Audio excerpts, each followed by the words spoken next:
नमस्कार दोस्तों, जय माता दी। तो पितृपक्ष में अपने घर की यह 3 चीज़ें किसी को मत देना, चाहे कोई मांगता मांगता मर ही क्यों ना चाहे। दोस्तों, पूरी जिंदगी कंगाल हो जाओगे, भूखमरी सहना पड़ेगी, आपके पितृ आपसे क्रोधित हो जाएंगे। दोस्तों, पितृपक्ष यानी कि दोस्तों श्राद्ध हमारे पितरों को समर्पित होते हैं, हमारे पूर्वजों को समर्पित होते हैं। ऐसे में यह जो पितृपक्ष है, इसमें हमारे जो पितृ होते हैं, अगर हम उनका अच्छे से दोस्तों तर्पण करें, अगर हम अच्छे से उनका दोस्तों पूजन करें, तो वे हमसे बहुत प्रसन्न होते हैं। लेकिन अगर हम कुछ गलतियां कर दे जाने अनजाने में, जो हम अक्सर करते रहते हैं, तो दोस्तों हमारे पितृ हमसे बहुत नाराज़ हो सकते हैं, बहुत क्रोधित हो सकते हैं। देखिए, हमारे जीवन में बहुत दुख तकलीफ़ें भी हम झेलते हैं, बहुत दोस्तों परेशानियां आती है, कुछ कर्ज की समस्याएं होती है, तो कुछ दोस्तों परिवार की। तो दोस्तों उन समस्याओं के पीछे कई कारण होते हैं। उनमें से एक कारण होता है हमारे पितृ। अगर हमारे घर के हमारे पितृ, हमारे पूर्वज हमसे प्रसन्न नहीं है, हमसे दुखी है, तो दोस्तों वे अक्सर अपने दोस्तों जो वंशज है उनको दुखी करते हैं। तो आपको क्या गलतियां नहीं करनी है इस पितृपक्ष में, कौन सी चीज़ें अपने घर की किसी को नहीं देनी है, जो अक्सर आप करते हो, हर पितृपक्ष में आप ये गलतियां करते हो। तो दोस्तों आज उन गलतियों से आपको बचाने आए हैं, अवगत करवाने वाले हैं। तो शुरुआत से लेकर आखिरी तक हमारे साथ बने रहिएगा। और सबसे पहले आज की इस वीडियो को लाइक ज़रूर कर दीजिए। वीडियो को लाइक करें और नीचे कमेंट बॉक्स में अवश्य लिखिएगा जय पितृदेवता, ओम पितृदेवताय नमः अवश्य लिखिएगा। आइए दोस्तों जानते हैं कि आखिर कौन सी चीज़ आपको अपने घर की किसी को नहीं देनी है। देखिए, यह जो पितृपक्ष है यानी कि दोस्तों श्राद्ध, इनमें एक बात का हमेशा ध्यान रखिए कि आपको इन 16 दिनों में अपने घर का जो माहौल है बहुत अच्छा बना के रखना है। जिस प्रकार से आप त्योहारों में माहौल बनाते हैं ना, ठीक उसी प्रकार से अपने घर का माहौल अच्छे से बनाए रखना है। घर में लड़ाई झगड़ा ना करें, किसी के साथ बहस ना करें, घर में ऊंची आवाज़ में बिल्कुल ना बोले, इस बात का ध्यान रखिए। और साथ ही दोस्तों जो चीज़ आपके पितरों को पसंद नहीं थी, आपके पूर्वजों को पसंद नहीं थी, उस चीज़ का अपने घर में इस्तेमाल ना करें और ना ही उस चीज़ को अपने घर में रखें। क्योंकि पितृपक्ष में आपके पितृ, आपके पूर्वज आपके ही घर में होते हैं दोस्तों, किसी भी रूप में दोस्तों आपके घर में प्रवेश भी कर जाते हैं। ऐसे में आपके पितरों को जो पसंद नहीं है वो आपको अपने घर में नहीं रखना है। साथ ही आपको घर की कुछ चीज़ें भी किसी को नहीं देनी है, इस बात का भी ध्यान रखिए। क्या चीज़ आपको किसी को नहीं देनी है, बिल्कुल ध्यान से सुनिए। देखिए, मान्यता है कि यह जो पितृपक्ष है, इसमें आपको अपने घर के चावल किसी को भी नहीं देना चाहिए। देखिए, जो चावल होता है उसका संबंध शुक्र ग्रह से होता है दोस्तों। शुक्र ग्रह को ऐश्वर्य और सुखों का कारक माना जाता है दोस्तों। ऐसे में आपके घर के जो चावल होते हैं दोस्तों, उसको कभी भी अपने आस पड़ोस वालों को ना ही देना चाहिए। देखिए, अक्सर हमारे आस पड़ोस के लोग कुछ ख़त्म हो जाता है या हमारे घर में कुछ ख़त्म हो जाता है, तो हम आस पड़ोस से लेन देन करते रहते हैं। कभी हमको कुछ ज़रूरत होती है तो हम उनसे मांग लेते हैं, कभी उनको कुछ ज़रूरत होती है तो वो हमसे मांग लेते हैं। लेकिन इस पितृपक्ष के दौरान आपको चावल का आदान प्रदान नहीं करना है। देखिए, हम जानते हैं कि चावल की जो खीर होती है पितरों को अर्पित की जाती है। ऐसे में अगर आप अपने घर के चावल किसी और को दोगे तो आपके घर के जो पितर हैं आपसे बहुत नाराज़ हो सकते हैं। और साथ ही दोस्तों इस पूरे श्राद्ध में, पूरे पितृपक्ष के 16 दिनों में आपको अपने घर में चावल ख़त्म नहीं होने देना है।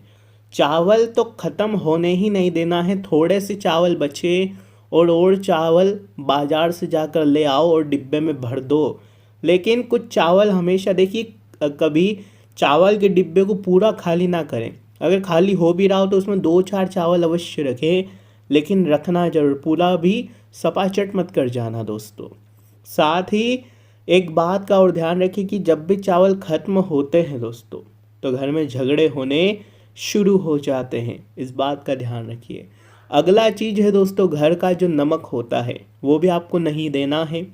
अक्सर दोस्तों आस पड़ोस के घर में ऐसी चीज़ें हो जाती है कि उनके घर में कुछ ख़त्म होता है और मांगने आ जाते हैं और हम बिना सोचे समझे दे देते हैं, क्योंकि हम तो भोले दिल के हैं। परंतु नमक भी नहीं देना चाहिए, क्योंकि नमक का सीधा सीधा दोस्तों राहु से संबंध होता है।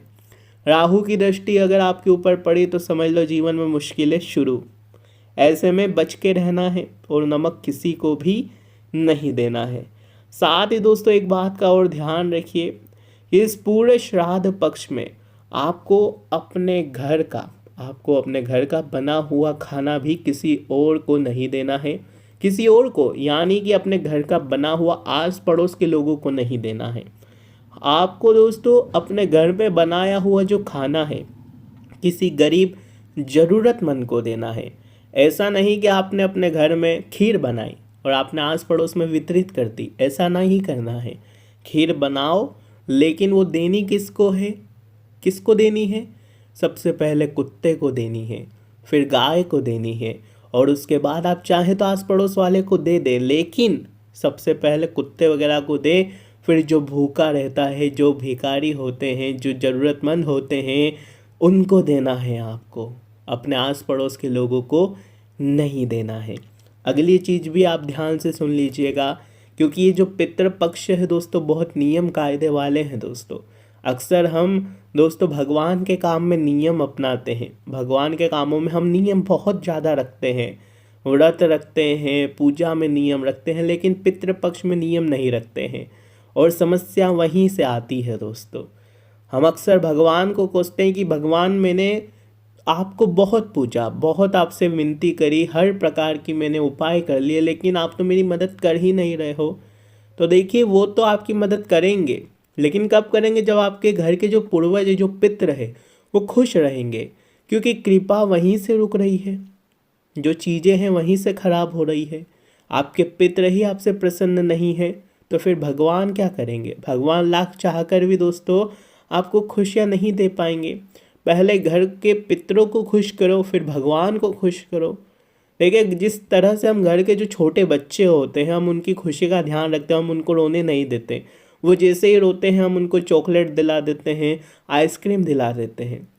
लेकिन अगर हमारे जो घर के पितर होते हैं वो रोते हैं, उनको जब तकलीफ़ होती है तब आप क्या करते हो? कुछ करते हो? नहीं करते हो। आपको तो भनक तक नहीं होती है।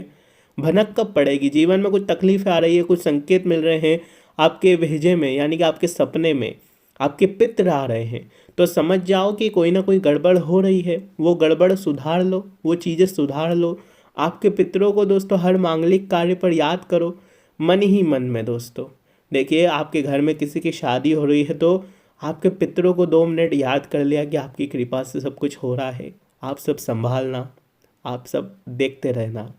साथ ही कुछ भी अच्छा हुआ, घर में गाड़ी लेकर आए हो तो पितरों को बोलो कि आज मैंने गाड़ी खरीदी है, आपकी कृपा से, आपकी दृष्टि से आगे आपको सब संभालना है। इस प्रकार से हफ्ते में एक बार तो उनको याद कर ही लेना चाहिए। जीवन की भाग दौड़ में इतने भी मत मगन हो जाओ कि पितरों को भूल जाओ। देखिए मरने के बाद दोस्तों इंसान पूरी तरह से मिट नहीं जाता, उसका जो अंश होता है वो हमेशा उसके परिवार के साथ होता है। इस बात का हमेशा रूप से ध्यान रखना और उनको भूलो मत। भले ही वो जा चुके हैं, भले ही उन दोस्तों उनको मुक्ति भी मिल गई है, फिर भी उनको भूलो मत, क्योंकि हमारे पितर ही दोस्तों हमारी गाड़ी को, हमारी नैया को पार लगाएंगे। साथ ही इस पूरे श्राद्ध पक्ष में अपने घर की झाड़ू को मत दे देना किसी को।